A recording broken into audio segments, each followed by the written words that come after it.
Jadi baru berapa bulan sih? Saya baru 7, tapi 4 bulan selesai. Sudah merubah segalanya. Ya itulah Pak, saya kalau bisa cepat kenapa harus nunggu. Dan prinsip saya adalah ketika kita punya niat baik, pasti banyak orang yang akan nolong kita. Luar biasa Pak, bener. Itulah, gitu kan. Nyatanya kan seniman teman-teman banyak. Jadi Mas Biko mau datang, gitu kan. Pak Amboro yang ini walaupun mantan-mantan nggak apa-apa. Makanya saya, nggak enak juga sama Mas Biko. Pak Sultan nggak sempat masuk tadi itu. Kemarin dia datang ke sini, saya yang minta. Saya bilang ke Pak Jati, jadi cerita Pak kita tuh punya ini. Oke, saya pengen ngopi-ngopi dengan beliau. Sampaikan ke beliau kapan beliau ada waktu datang ke sini kita ngopi-ngopi. Gini Pak, tapi ini masih rencana ya gitu. Jadi saya punya konsep pendekatan seni Pak, gitu, kata seni. Jadi di dalam itu juga kita punya namanya angkringan literasi juga Pak. Saya yang buat kemarin, angkringan literasi. Konsepnya begini, kita memwadahi warga binaan masyarakatan untuk dia bisa menuangkan dalam sebuah tulisan, dia bisa membaca, gitu kan, sehingga nanti bisa kita kumpulkan dalam sebuah karya dari warga binaan masyarakat. Karena apa? Saya yakin mereka punya banyak cerita di dalam. Gitu, dia punya banyak hal yang pengen mereka tuangkan, saya yakin. Sehingga kami buat angkringan literasi. Di situ kita buat ada tempatnya gitu. Kenapa saya sebut angkringan ya? Ini Jogja. Gitu. Jogja itu identik dengan angkringan gitu. Walaupun kalau di luar angkringan isinya makanan, di sini isinya bukuan gitu. Jadi itulah konsep saya gitu. Saya sampaikan gitu. Itu bagus saya bilang. Karena mikir saya adalah harus ada ciri khas Jogja. Karena kita di Jogja. Jadi seperti itu. Makanya saya ada Mas Miko, kita ngobrol, Mas gimana ya Mas, saya itu pengen narapidana saya itu saya yakin bisa menuangkan lah saya bilang. Ya sudah Pak. Kita bikin acara aja Pak. Oke, nanti kita siapkan dulu. Tapi saya fokus ke ini kan barengan Pak. 17 Agustus, hari ulang tahun kementerian itu 19 Agustus. Jadi ini Agustus ini full memang. Jadi yang penting saya udah ngobrol dengan Mas Riko. Nanti Mas Riko pengen nemukan saya dengan profesor, saya lupa itu dari Institut Seni Indonesia, dosennya. Itu pengen ngobrol. Dia pengen ngobrol, tapi belum sempat karena memang kita lagi luar biasa.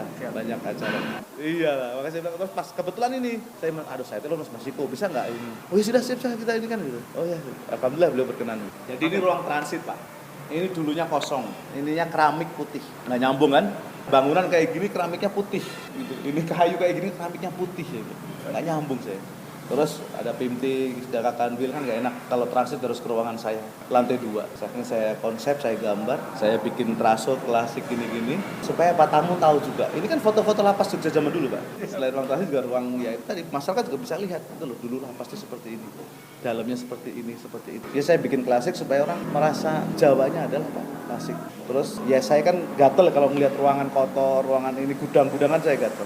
Saya masuk di sebuah gudang, saya ngeliat di situ banyak tumpukan buku Pak. Tumpukan buku. Saya lihat udah kemakan ranggas gitu kan. Saya buka lagi, bahasa Belanda Pak. Itu ada beberapa yang bisa saya selamatkan. Ya mungkin itu dulu perpustakaan penjara ini zaman dulu. Kalau saya lihat tadi 19 udah tua lah. Stempelnya aja masih stempel penjara, penjauhir apa itu. Ya mungkin itu kayak sajak-sajak, cerpen-cerpen atau apa. Tapi kan itu kan kaset Pak. Sayang, saya ngeliat itu sayang. Karena apa? Dari situ kita bisa melihat dulu itu seperti apa. Kan gitu kan Pak? Iya kan? Dari sebuah tulisan, dari sebuah buku yang ada di dalam sebuah lapas. Zaman dulu, perpustakaan kan kita bisa tahu, oh dulu itu seperti ini. Ya kan betul nggak Pak ya? Kalau ini saya seperti itu ya Pak. Artinya saya lihat, oh ini apa sih isinya?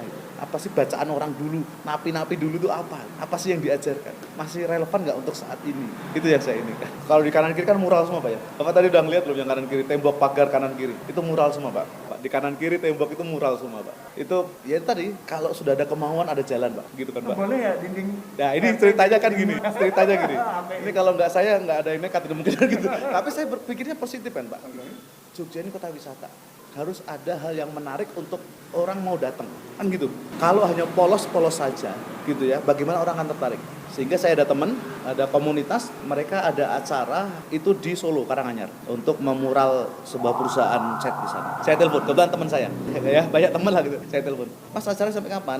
Sampai Jumat Pak, tapi Jumat malam sampai Minggu di Jogja. Itu seluruh dunia loh Pak. Afrika ada, Eropa ada, Asia Tenggara ada, Amerika ada, lengkap. Dan Indonesia sendiri juga pasti ada.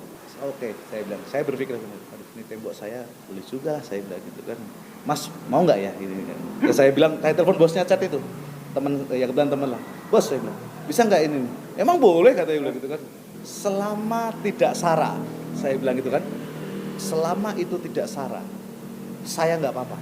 Tapi saya nggak punya modal bos, saya bilang gitu kan gitu. Kan untuk beli cat kan pasti gitu. Dia bilang, saya yang nanggung katanya bilang. Kan makanya saya bilang, ada kemarin di jalan kan Pak, saya nanggung. Itu seniman nginep cat di Jogja Mas, wah, udah taman kayaknya. Nanti Sabtu saya suruh ke sana semua, cat dari saya semua. Ada hampir 60 sampai 70 seniman di seluruh dunia itu Pak, ngumpul di sini semua Pak. Ngumpul di sini semua. Itu masuk detik saya pada waktu itu.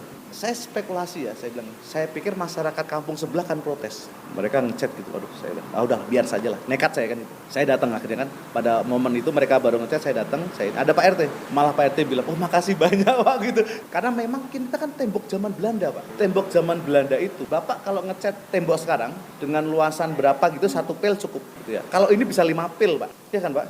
Gitu saya pikir, aduh. Jadi kan dari anggaran negara mana cukup Pak, ya kan, untuk ngecat itu luar biasa kan. Akhirnya ya itu tadi, dengan ya kerjasama yang baik, tanya juga bisa gitu. Ya alhamdulillah ada jalan, dan akhirnya masyarakat juga seneng, dan penduduk di situ juga ya berkesan lah gitu, alhamdulillah gitu. Jadi tidak hanya kepada saya, tapi kepada instansi lapas ini supaya citranya ini, tapi juga kepada masyarakat saya itu aja. Oh internasional Pak, jadi kebetulan dia ada event di Karanganyar, Jumat malamnya dia bermalam di sini, Sabtu paginya mereka acara di sini. Saya bikin acara di sini sampai Minggu, 2 hari Pak, 2 hari berturut-turut. Dan bahkan ada yang pengen lanjut, karena saya bilang ya sudah silakan, yang penting rapi, saya bilang gitu, karena mungkin belum selesai. Jadi full Pak, sana itu full semua.